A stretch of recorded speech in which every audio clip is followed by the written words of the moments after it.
नमस्कार प्रिय विद्यार्थियों, वीके नॉलेज इलेक्ट्रिकल में आप सभी का स्वागत। आईटीआई सीबीटी एग्जाम मुख्य परीक्षा 2026 के लिए वायरमैन वाले बच्चों के लिए स्पेशल क्लासेस है और फर्स्ट ईयर वालों के लिए ये हमारी जो क्लास है ये डे नंबर 1 है। अब आपको सीक्वेंस वाइज डे 1, 2, 3 लगातार क्लासेस प्रोवाइड करवाएंगे। चैनल से जुड़ जाइए। प्ले लिस्ट आपके लिए बना दी है, यानी आप अगर इस क्लास को 10 दिन बाद देख रहे हैं तो सोच लीजिए कि 10 क्लासेज और हो चुकी है। तो play list ITI wireman first year CBT exam 2026 नाम से है और उन सारी क्लासेज को देखिएगा। एक एक क्वेश्चन आपके लिए इंपॉर्टेंट है। पेपर यहीं से बनेगा, ऐसे ही क्वेश्चन पेपर में आएंगे। पढ़ लीजिए इन सबको। चैनल को अभी से सब्सक्राइब कर लीजिए, वीडियो को लाइक कर दीजिए, अपने वायरमैन फर्स्ट ईयर वाले दोस्तों तक इसे शेयर कर दीजिए ताकि वो भी इसको देख सकें और अपनी तैयारी को आगे बढ़ा सकें, बहुत अच्छे नंबरों से पास हो सकें। साल भर आप अगर पेपर दे कॉलेज नहीं भी गए तो चिंता करने की जरूरत नहीं है, अब अच्छे से तैयारी कर लो। लेकिन आगे बढ़ने से पहले एक इंपॉर्टेंट जानकारी देता हूँ कि ऐसे ही क्वेश्चंस जैसे आपके पेपर में आते हैं, ऑनलाइन फ्री टेस्ट बनाकर आपको हमने हमारे ऐप में उपलब्ध करवा दिया है। लिंक डिस्क्रिप्शन में है। VK knowledge electrical app download करिए या फिर प्ले स्टोर से सर्च कर लीजिए, सेम नाम सेम लोगो मिलेगा। जैसे ही ऐप डाउनलोड करके आप ओपन करेंगे, ये इंटरफेस आपके सामने ओपन होगा और ये रहा फ्री टेस्ट का विकल्प। यहाँ से आप अपना फ्री टेस्ट अटेंड कर सकते हैं, लेकिन मैं चाहूंगा कि आप एक पेड टेस्ट सीरीज जरूर ज्वाइन करें, जिसमें हमने आपको trade theory, workshop calculation and science, employability skill और इंजीनियरिंग ड्राइंग, चारों सब्जेक्ट के model test, PDFs, PYQs provide करवा रखे हैं, जिनमें से पेपर आने की संभावना है। वो कैसे मिलेगा? आईटीआई सीबीटी एग्जाम सेक्शन पे क्लिक करना, wireman first year second year आपको वहां पे मिल जाएंगे। पूरे क्वेश्चंस उन्हीं में से आएंगे, गारंटेड है। तो 100 पास होने के लिए आप फ्री वाले टेस्ट अटेंड करें और यहाँ से अपनी वो पेड टेस्ट सीरीज ज्वाइन करें। आइए माय डियर, आगे बढ़ते हैं और शुरू करते हैं आज के प्रश्नों से। ठीक है, ये रहा आज का पहला सवाल आपके सामने। ठीक है, तो काफी अच्छे क्वेश्चन है और इसमें है आपका चैप्टर नंबर 1, पहला चैप्टर इसमें है और उसके जो इंपॉर्टेंट क्वेश्चन है, मैं गारंटी दे रहा हूँ इसमें से 2 या 3 क्वेश्चन आपको अपने पेपर में जरूर मिल जाएंगे। बस इसको अच्छे से पढ़ लीजिए, कवर कर लीजिए। आओ शुरू करते हैं। आप भी अपना उत्तर करिए और देखिए साथ में कि कितनी तैयारी है आपकी। सवाल नंबर 1 आपके सामने। प्राथमिक चिकित्सा यानी फर्स्ट एड के मामले में ABC का विस्तार रूप क्या है? ये भर्ती प्रतियोगी परीक्षाओं में भी आता है, कंपटीशन एग्जाम में आता है और इसको है ना ABC है। यूपी TG2 में एक बार सवाल पूछा, डॉक्टर ABC बोलते हैं। ठीक है ना, तो डेंजर रिस्पॉन्स और उसके बाद में होता है एयरवे ब्रीदिंग और सर्कुलेशन, यानी वायु मार्ग जो है पीड़ित के वो खुले हैं कि नहीं है, ब्रीदिंग प्रॉपर हो रही है कि नहीं हो रही है, और ब्रीदिंग का सर्कुलेट प्रॉपर हो रहा है कि नहीं हो रहा है। बहुत इंपॉर्टेंट है, आराम से पढ़िए इसको। क्वेश्चन का आपका ऑप्शन रहेगा बी, एयरवे, ब्रीदिंग और सर्कुलेशन। क्वेश्चन को ध्यान से पढ़ना, उसके विकल्प को याद रखना। आपके सीबीटी एग्जाम में क्वेश्चन सेम टू सेम आएंगे, कोई ज्यादा बदलाव होने के चांसेस नहीं है। तो पढ़ लीजिए इसको, बी विकल्प के साथ जाएंगे। बहुत अच्छा क्वेश्चन है, उम्मीद कर रहा हूँ आपको क्वेश्चन बहुत अच्छे से क्लियर भी हुआ होगा। प्लीज वीडियो को लाइक जरूर करना यार, बहुत मेहनत लगती है, बहुत है, आप समझिए। एक छोटा सा अप्रिशिएट मांग रहे हैं कि एक लाइक दबा जाओ, ऐसे एक बटन है बस, तो बिना लाइक के नहीं जाएंगे। ठीक है, अपने दोस्तों के साथ शेयर करिए इसे ताकि वो भी इनको देख सके और पास हो सके। ये आपका फर्स्ट एड वाला, सेफ्टी एंड हेल्थ वाला जो टॉपिक है, पहला चैप्टर वहीं से है, जिसमें फायर, प्राथमिक स्वास्थ्य, कृत्रिम श्वसन विधियां, खतरों के व्यवसायिक प्रकार और वो सारे वो टॉपिक है इसमें। ठीक है ना, अग्निशामक यंत्र और उसमें से ही है। 3-4 क्वेश्चन टॉप मोस्ट है, उनमें से 2 या 3 पक्के डेफिनेट, ये इतने पढ़ लो, इन्हीं में से आएंगे, गारंटेड है। सवाल देखो, कौन सा कलर कोड चेतावनी का है? Warning sign. साइन 4 तरह के होते हैं, निषेधात्मक, चेतावनी, सकारात्मक और सूचनात्मक, यानी प्रोहिबिटेड, वार्निंग, मैंडेटरी और उसके बाद में इंफॉर्मेटिव। वार्निंग साइन की जो आकृति होती है वो त्रिभुजाकार आकृति होती है, याद होगा सबको। येलो कलर का बैकग्राउंड होता है, पीले रंग का बैकग्राउंड होता है, ब्लैक कलर का इसके ऊपर निशान होता है, यानी चिन्ह बना हुआ होता है। ये तो आपको सड़क सुरक्षा में भी देखने को मिल जाएगा। रोड पे कहीं ऐसे मोड़ आती है तो मोड़ से पहले लगा रहता है ना, ये बहुत इंपॉर्टेंट है। चेतावनी चिन्ह की आकृति कैसी होती है? ऐसे सिंपल सवाल। चेतावनी चिन्ह का बैकग्राउंड कलर कैसा होता है? डायरेक्ट छोटा सवाल। तो यहाँ पे आपका ऑप्शन क्या रहेगा? डी। पीले रंग की पृष्ठभूमि, काला बॉर्डर और काला ही उसके ऊपर प्रतीक चिन्ह बना हुआ होगा। एक चीज और साथ में याद रख लो, ट्राइएंगल शेप, त्रिभुजाकार आकृति, येलो बैकग्राउंड, ब्लैक बॉर्डर और ब्लैक सिंबल। ये जो बॉर्डर है ये ब्लैक होगा, ब्लैक कलर का ये चिन्ह बना हुआ होगा। ये वाला जो पोर्शन है ये येलो कलर का होगा, पीले रंग का होगा। बना करके दिखाऊं? ऐसे होता है, यूं। ठीक है ना? और मान लीजिए कि आपको वो कह रहा हो कि टर्न है, बस तो बाकी चीजें यहाँ पे ऐसे येलो होगी, येलो। आ गया सारा समझ में? येलो। अपने पास जब विकल्प है, ऑप्शन है, तो बना कर दिखा दे। आपके पास भी विकल्प है क्लास शेयर करने का, चैनल को सब्सक्राइब करके वीडियो को लाइक करने का। करना पड़ेगा भाई, नहीं तो देखो हम तो यही देखेंगे कितने बच्चों को क्लास पसंद आई, उसी के हिसाब से आगे क्लासेज लेकर रिस्पॉन्स आप ही पे रहेगा। सबसे इंपॉर्टेंट चीज, ऑल इंडिया से आप कहीं से देख रहे हैं, वायरमैन का एग्जाम पूरे भारत में एक जैसा होता है, तो सभी के लिए, चाहे आप राजस्थान से, यूपी से, बिहार से, एमपी से, पंजाब, हरियाणा, कहीं से भी देख रहे हैं, सब जगह। अगला सवाल, बुनियादी संकेतों में यानी बेसिक कैटेगरी के जो हमारे साइन होते हैं उनमें, बेसिक कैटेगरी साइन में कौन सा वर्ग नग्न लो से बचने के लिए संकेत देता है? यहाँ पे नग्न लो थोड़ा समझ में कम आ रहा होगा, मैं बताऊं। Naked flame, avoid naked flame मतलब जलती आग न छोड़ें। किसी वर्कशॉप में, किसी फैक्ट्री में जलती हुई आग को ऐसे सीधा न छोड़ें, आग को बुझा करके ही छोड़ें। कुछ जगह ये होता है कि सीधी आग भी न जलाएं, ये नहीं होता ना, नाम से पता लग रहा है। नकार रहा है, मना कर रहा है, मतलब मनाही करना। मना करने को इंग्लिश में बोलते हैं प्रोहिबिटेड, हिंदी में बोलते हैं निषेध। ये उत्तर के साथ जाएंगे, निषेधात्मक चिन्ह, प्रोहिबिटेड साइन। वैसे ही देखो, चेतावनी चिन्ह आपको कहता है, खतरे के प्रति संकेत करता है। वो कहता है कि ओवरहेड का खतरा है, सिर सुरक्षा पहनिए, सेफ्टी बेल्ट पहनिए, ग्लव्स, है ना, नहीं sorry, gloves, safety belt, helmet उसमें नहीं, सॉरी, ये आपका आएगा चेतावनी वाले में, लेजर बीम का खतरा, ठीक है, डेंजर, इलेक्ट्रिक शॉक, त्रिभुजाकार आकृति में जो होता है वो। ये मैंडेटरी में आएंगे, वो तो हेलमेट पहनिए, नोज मास्क लगाइए, ईयर मास्क लगाइए, ठीक है, ये सारे के सारे आपके अनिवार्य में आएंगे। और सूचनात्मक में आएंगे, फर्स्ट एड बॉक्स कहाँ है, पीने का पानी कहाँ है, ठीक है। थोड़ा सा और बताऊंगा आपको, इन दोनों की आकृति वृत्ताकार होती है, ये ध्यान रखना, ठीक है, वृत्त की आकृति होती है, सर्कुलर फॉर्म होती है। इसको अभी अभी बताया, ये त्रिभुजाकार आकृति होती है।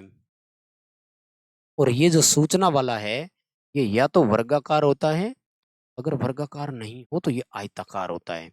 ये ध्यान रखना यार, छोटी है ना, एक सवाल छोटा सा इनकी आकृति को लेकर पूछ सकता है आपसे कि फलाने चिन्ह की आकृति बताओ कैसी है।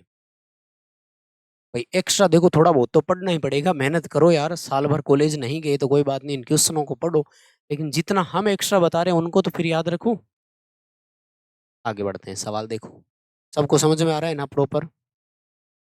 अच्छा लगे तो बताना जरूर है, ताकि हम उसी हिसाब से आपको और आगे से आगे चीजें प्रोवाइड करवा सकें, ठीक है। सवाल देखो, कौन सी श्रेणी गैस और द्रव जलनशील गैस की वजह से आग के तहत आती है? देखो, आग को मोटा मोटी हम लोग 5 भागों में बांटते हैं। क्लास सी में रखते हैं गैस वाली आग को। क्लास ए में रखते हैं अपन लकड़ी, कपड़ा, कागज, ठीक है। क्लास डी में आता है मेटल्स, मेटल्स मतलब धातुएं, ठीक है। क्लास बी में आता है द्रव, जैसे पेट्रोल, डीजल, केरोसिन, ठीक है। और जी इलेक्ट्रिक फायर नहीं बताया आपने, ध्यान रखना है, इलेक्ट्रिकल आग को ई श्रेणी में और कुकिंग ऑयल वाली आग को एफ श्रेणी में रखते हैं, ठीक है। ये ऑफिशियल है, बहुत बार पेपरों में आए हुए हैं, कोई दिक्कत नहीं है। ले लो भाई, इसका स्क्रीनशॉट ले लो, सारे आगे वाले याद रख लो, आग वाले जितने भी हैं सबके सब याद रख लो, आराम से आपका क्लियर हो जाएगा। अच्छा देखो, अब कह रहा है कि निम्नलिखित में से कौन सा आग का कारक है या आग में शामिल है? देखो, आग के 3 घटक बताते हैं, है ना। आग कब लगती है? वैसे तो देखो, आग तब लगती है जब भैया अंदर से आग, आपके अंदर कैपेसिटी होगी, है ना, कि मुझे 95% लेकर ही आना है, आग तो तब लगेगी। लेकिन फिर भी उसके लिए आपको चाहिए ऊष्मा, यानी हीट, यानी तापमान, टेम्परेचर बढ़ेगा तो आग लगेगी, ठंड में आग थोड़ी लगती है। उसके बाद में आपको चाहिए ऑक्सीजन। ऑक्सीजन बोले तो हवा होनी जरूरी है। अगर कहीं पर वैक्यूम है, निर्वात है, तो आग बुझ जाएगी। वैक्यूम में आग नहीं लगती है, ध्यान रखना। वैक्यूम सर्किट ब्रेकर एक अपने आग बुझाने वाला होता है ना। और उसके बाद में चाहिए ईंधन यानी फ्यूल। भाई जलने के लिए भी तो कुछ होना चाहिए ना, आग जलाएगी किसको? अकेला टेम्परेचर ऐसा गले में टेम्परेचर मई जून के महीने में 50 डिग्री हो जाता है, आग पकड़ता तो नहीं है ना। वहाँ कुछ जलने के लिए हो, पकड़ जाए क्या पता। कहने का मतलब आग के तीन मुख्य कंपोनेंट कौन कौन से बने, फिर बताओ। फटाफट कर दो अपने उत्तर।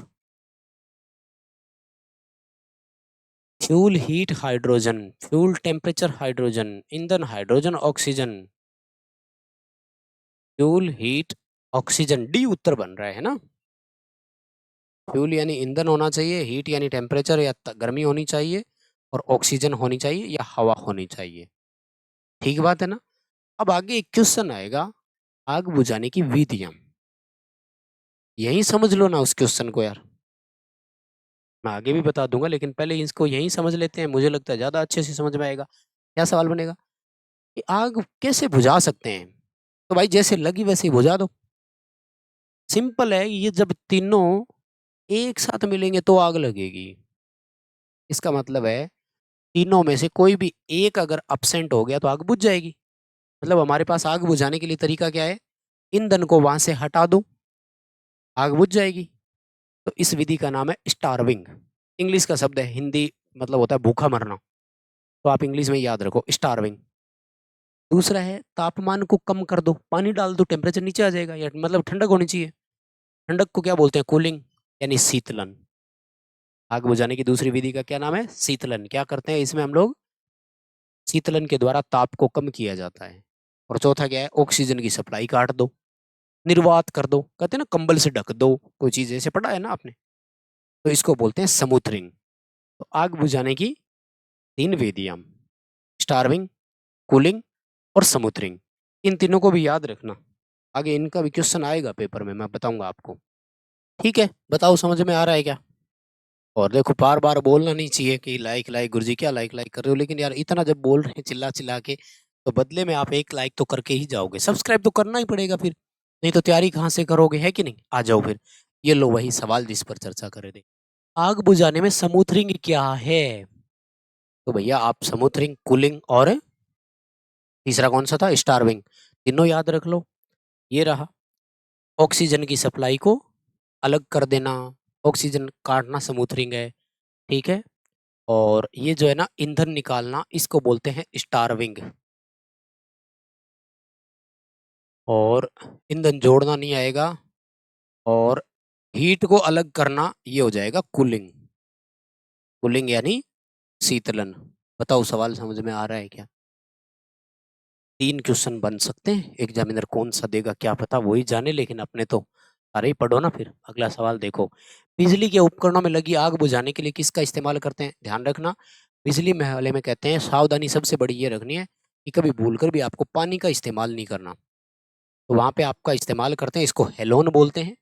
और इस हेलोन वाले में दो गैस भरी होती है, एक का नाम है BCF और दूसरे का नाम है CTC। ठीक है, ब्रोमो क्लोरो डाई फ्लोरो। ठीक है, ब्रोमो क्लोरो डाई फ्लोरो। और CTC का मतलब है कार्बन टेट्रा क्लोराइड। आ सकता है। हेलोन किसके लिए इस्तेमाल किया जाता है? विद्युत में उपकरणों में लगी आग बुझाने के लिए। उल्टा सवाल आएगा, विद्युत उपकरणों में लगी आग बुझाने के लिए किसका इस्तेमाल करते हैं? हेलोन का। क्वेश्चन नंबर 2 याद रखना। इंपॉर्टेंट चीज, हेलोन में कौन सी गैस भरी होती है? BCF plus CTC। अब फिर बता देता हूँ, देखो होम टाइप वाला किसके है? द्रव में लगी आग यानी श्रेणी बी में लगी आग। पानी वाले कहाँ काम में लेंगे? लकड़ी और उन सब में लिए, यानी क्लास ए वाली आग के लिए। और संग स्टोरेज प्रेशर टाइप वाला, ये भी उसी में ही काम आएगा इसके लिए। और हेलोन वाला इसके लिए। अभी इस क्वेश्चन का आंसर क्या है? डी है। पहला काम करेंगे, जो स्क्रीन पे क्वेश्चन दिख रहा है उसका आंसर श्योर करेंगे। उसके बाद जो मैं एक्स्ट्रा बात बता रहा हूँ उस पर ध्यान देना, क्योंकि 99% तो चांस है यही सेम टू सेम क्वेश्चन ही आएंगे। ठीक है ना। एक्स्ट्रा जो मैं बता रहा हूँ वो तो एक्स्ट्रा आने के चांस है। चलो भाई, ये देखो एक PPE किट है। अब यार वैसे तो देखो मैंने तो सारे ही बता रखे हैं, उम्मीद कर रहा हूँ कि आपने सारे पढ़ भी रखे होंगे। हमारे टोटल जो पीपीई किट होते हैं ना, ये टोटल 8 प्रकार के होते हैं। ठीक है, यहाँ से शुरू होते हैं, नीचे तक चलते हैं। याद है सबको? हेलमेट,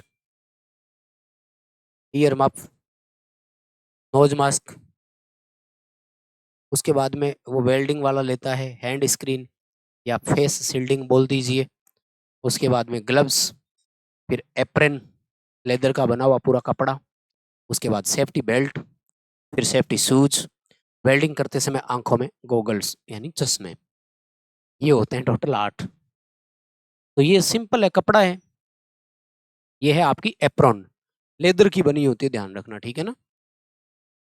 लेदर एप्रॉन बोलते हैं इसको। वैसे भी देखो यार, लेग गार्ड की, पैर वाला, और फेस शील्डिंग अलग से होती है। हैंड स्क्रीन वो हाथ से पकड़ करके आगे रखते हैं, जैसे वेल्डर रखता है वैसे।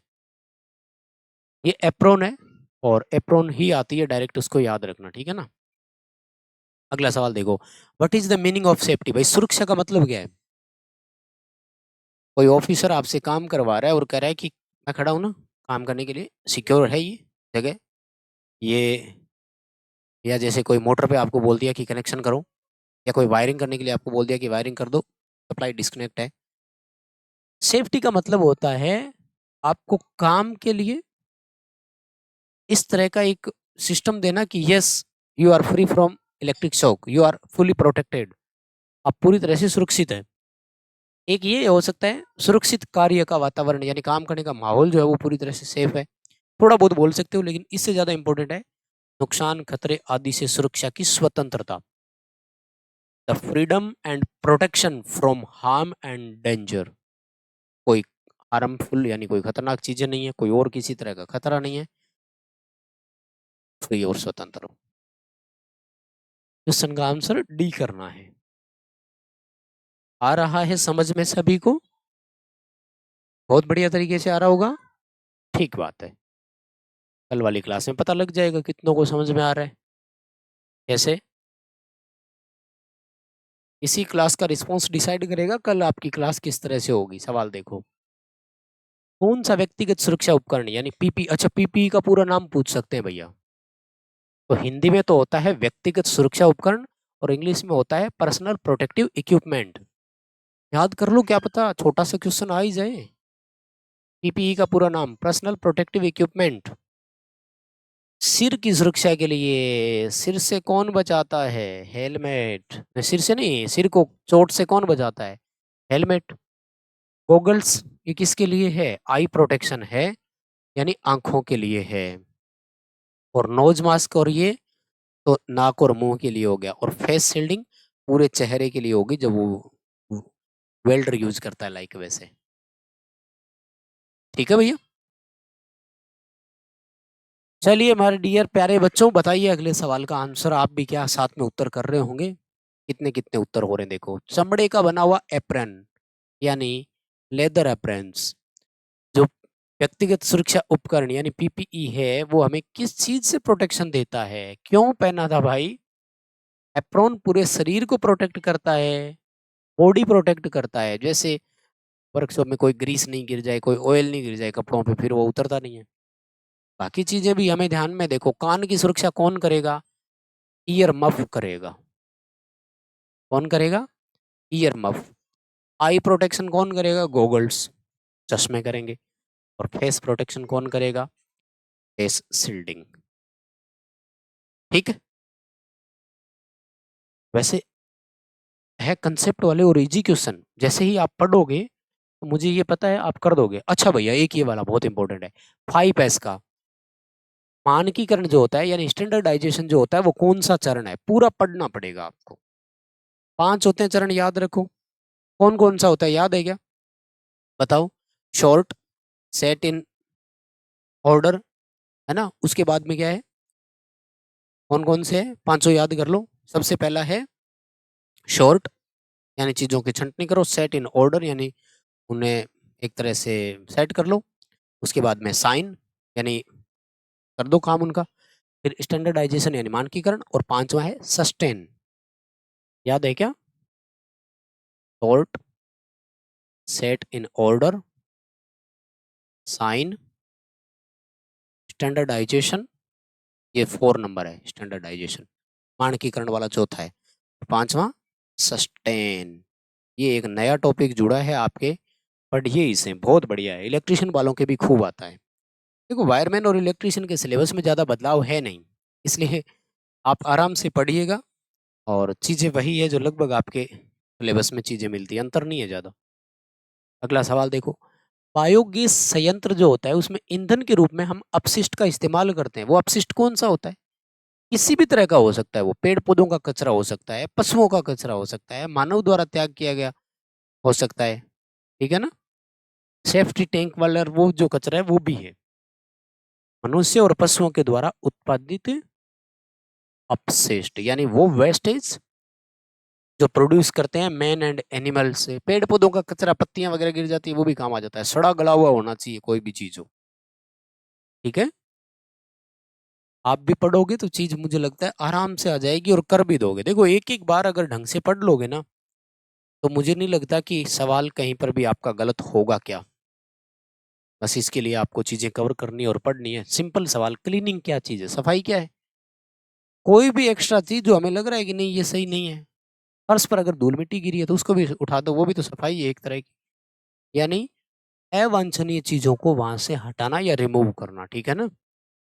ये रहा, अवांछित पदार्थ को कार्यस्थल से हटाना, जहां पे आप काम कर रहे हैं वहीं पे एक्स्ट्रा चीजें पड़ी है जिसकी आपको जरूरत नहीं है, तो सारी साफ सफाई है।